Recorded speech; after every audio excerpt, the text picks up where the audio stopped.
Hello dear, आज मैं आपके लिए एक बहुत इम्पॉर्टेंट वीडियो लेके आया हूँ जिस पर सबसे ज़्यादा एमसीक्यूज बन सकते हैं। चाहे आपकी मेडिकल फील्ड हो, चाहे इंजीनियरिंग फील्ड हो, चाहे आपकी जनरल टेस्ट हो। ठीक है, तो आप फिजिकल मीन्स जो मैटर की स्टेट होते हैं, फोर्स फिजिकल स्टेट होते हैं, जिसकी उसमें क्या होते हैं, एक्सचेंज होती है। आपस में क्या होती है, एक्सचेंज होती है। सॉलिड, लिक्विड, गैस और प्लाज्मा। तो इसमें आपस में एक्सचेंज होता है। तो जब एक्सचेंज है उसके लिए एक स्पेसिफिक ड्रम होते हैं, उस पर सबसे ज़्यादा एमसीक्यूज पूछे जाते हैं। ठीक है, तो देखते हैं। Summarise for physical state of matter. तो कॉमन स्टेट 3 होते हैं, लाइक हम फोर्थ स्टेट कंसीडर करते हैं जिसको हम प्लाज्मा कहते हैं। ठीक है, this lecture is very important, all term based on MCQs point. ठीक है, ये जो सारा लेक्चर है ये सबसे ज़्यादा जो मैटर करता है एमसीक्यूज पॉइंट्स पे, मेरे ख्याल में 50+ इस पर क्वेश्चन बन सकते हैं। ठीक है, तो solid, liquid, gas and plasma, तो नंबर वाइज इस पर डिस्कस करेंगे। सॉलिड जब कन्वर्ट होता है लिक्विड में, जब सॉलिड कन्वर्ट होता है लिक्विड में, उसको हम मेल्टिंग पॉइंट कहते हैं या फ्यूजन कहते हैं। ठीक है, तो solid convert into liquid is called melting point या फ्यूजन।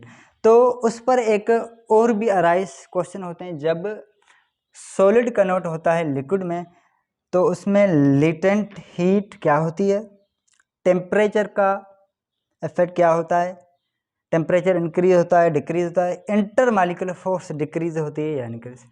तो डियर स्टूडेंट, ये आपको जहन में होना चाहिए। जो सॉलिड स्टेट है, जो सॉलिड स्टेट होता है, जो उसकी पार्टिकल एनर्जी होती है लो होती है, लोवेस्ट एनर्जी ऑफ पार्टिकल किस स्टेट में, सॉलिड स्टेट में। जब उसको आप कन्वर्ट करेंगे लिक्विड में तो उसका टेम्परेचर इंक्रीज होगा। क्या होगा, टेम्परेचर इंक्रीज होगा और उसकी इंटरमॉलिक्यूलर फोर्स क्या होगी, डिक्रीज होगी। इंटरमॉलिक्यूलर फोर्स क्या होगी, डिक्रीज होगी।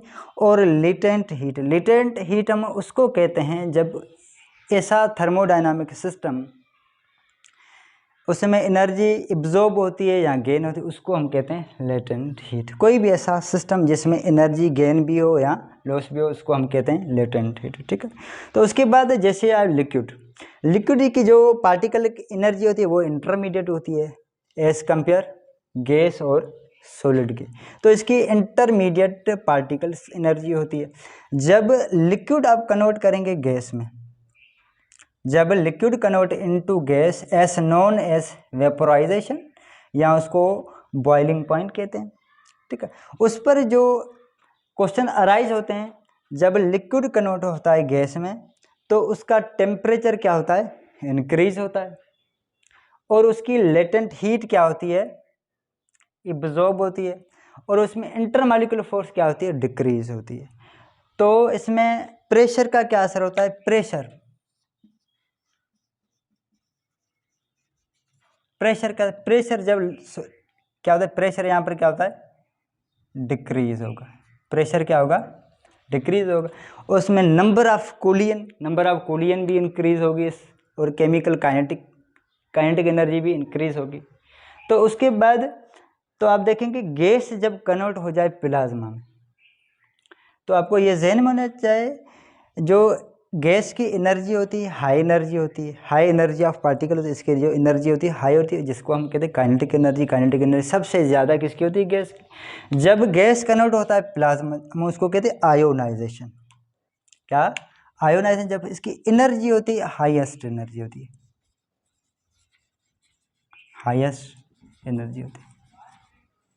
क्या होती है, हाईएस्ट, सबसे हाईएस्ट एनर्जी। इसकी हाई एनर्जी होती है, उसकी हाईएस्ट एनर्जी होती है। जब प्लाज्मा कन्वर्ट होता है गैस में, उसको हम कहते हैं रिकॉम्बिनेशन। क्या, रिकॉम्बिनेशन कहते हैं। ठीक है, उसके बाद जो गैस कन्वर्ट होता है लिक्विड में, उसको हम कंडेंसेशन या लिक्विफिकेशन कहते हैं। When gas convert into liquid is called condensation या लिक्विफिकेशन। ये जो लिक्विफिकेशन होती है -273 सेंटीग्रेड बिफोर, ठीक है, बिफोर। जब आपका टेम्परेचर -273 से पहले, वो क्या, गैस किस में कन्वर्ट हो जाता है, लिक्विड में। तो आपको ज़हन में बॉइलिंग पॉइंट आप वाटर की जो नॉर्मल होती है वाटर की तो होती है 100 सेंटीग्रेड, ठीक है। उसके बाद आप देखेंगे जब लिक्विड कन्वर्ट होता है सॉलिड में, जब लिक्विड कन्वर्ट होता है सॉलिड में तो ये आपको ज़हन में होना चाहिए, उसको हम कहते हैं फ्रीजिंग पॉइंट। फ्रीजिंग पॉइंट में एक क्वेश्चन अराइज बहुत सारे होते हैं उसके लिए। तो जब लिक्विड कन्वर्ट होता है सॉलिड में तब उसका टेम्परेचर क्या हो जाएंगे, डिक्रीज हो जाएंगे, उसकी इंटर मॉलिक्यूलर फोर्स क्या हो जाएंगी, स्ट्रॉन्ग हो जाएंगे, और लेटेंट हीट क्या होगी, इवोल्व होगी। तो आपको ये ज़हन में जो चीज़ फार्मेशन होती है, जो चीज़ फार्मेशन होती है लेटेंट हीट उसमें इवोल्व होती है, या उसको हम कहते हैं इवोल्व कहते हैं। जब डिकम्पोज होती है उसको हम कहते हैं सॉरी इवोल्व होती है, मीन्स एक्सोथर्मिक रिएक्शन। जो हम चीज़ कोई भी डिकम्पोज करते हैं तो उन चीज़ को इवोल्व हीट जो एनर्जी होती है उसको इब्जॉर्ब, मीन्स वो क्या इब्जॉर्ब होती है, मीन्स गेन करती है, जिस पर वो क्या होता है एंडोथर्मिक प्रोसेस होता है। जब आप कंडेंसेशन की बात करें तो गैस कन्वर्ट टू लिक्विड, तब उसमें से आप देखेंगे क्वेश्चन कौन से आ रहा है, तो इसमें टेम्परेचर डिक्रीज होगा, टेम्परेचर क्या होगा, डिक्रीज होगा, और प्रेशर क्या होगा, इंक्रीज होगा। तो लेटेंट हीट क्या होगी, इवोल्व होगी, इंटरमॉलिक्यूलर फोर्स क्या होगा, इंक्रीज। तो उसके अलावा जब सॉलिड डायरेक्ट कन्वर्ट होता है गैस में, solid convert into gas without heat, तो आप उसको कहें सब्लिमेशन। जैसे आप देखेंगे जिसको हम कहते हैं सॉलिड आइस, कार्बन डाइऑक्साइड होता है, आयोडीन होता है, नेफ्थलीन होता है, ठीक है, इसको हम कहते हैं सॉलिड आइस। तो उसलिए एक जब सॉलिड कन्वर्ट होता है गैस में हम उसके लिए एक सब्लिमेशन टर्म यूज़ करते हैं, यहाँ सब्लिमेट, ठीक है। तो इस कंडीशन में आप देखेंगे तो टेम्परेचर क्या होगा, टेम्परेचर आपका इंक्रीज होगा, प्रेशर क्या होगा, डिक्रीज होगा, इंटरमॉलिक्यूलर फोर्स क्या होगी, डिक्रीज होगी, और लेटेंट हीट क्या होगी, इब्जॉर्ब होगी। जब गैस पहले solid convert direct gas as known as sublimation, अब क्या है गैस कन्वर्ट हो रहा है किसमें, सॉलिड में, तो इसलिए टर्म होता है डिपोजिशन। क्या, डिपोजिशन। इसका जो एग्जांपल है फ्रोस्ट, ठीक है। तो इस कंडीशन में आप देखें क्वेश्चन क्या अराइज होते हैं, जब गैस कन्वर्ट होता है सॉलिड में तो वहाँ पर प्रेशर इंक्रीज होता है, डिक्रीज, तो आपको क्या करना लिखना पड़ेगा, तो प्रेशर इंक्रीज होता है, प्रेशर क्या होता है, इंक्रीज होता है। तो टेम्परेचर क्या है, टेम्परेचर इस कंडीशन में डिक्रीज होता है, इंटरमॉलिक्यूलर फोर्स आपके क्या हो जाएंगे, इंक्रीज हो जाएंगे, और लेटेंट हीट क्या होगी, इवोल्व होगी, ठीक है।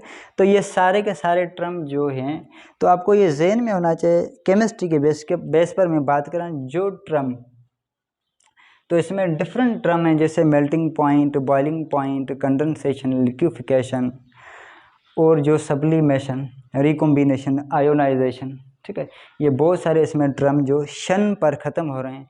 तो इस जो टर्म ज़्यादातर केमिस्ट्री की मैं बात कर रहा हूँ, जैसे आपको ज़हन में होना आयोनाइजेशन, तो ये जो टर्म जो किस पर ख़त्म हो रहा है, शन पर ख़त्म है। ये ज़्यादातर हम इसको कंसीडर करते हैं फिजिकल स्टेट, क्या, फिजिकल स्टेट। और जो आपको ज़हन में होना चाहिए जो टर्म, जैसे आप देखिए हाइड्रोलाइसिस, जो लाइसिस पर ख़त्म हो रहे हैं उसको हम ज़्यादातर कंसीडर करते हैं केमिकल, ठीक है, केमिकल प्रॉपर्टीज़। केमिकल प्रॉपर्टी ये क्या है, फिजिकल प्रॉपर्टीज़।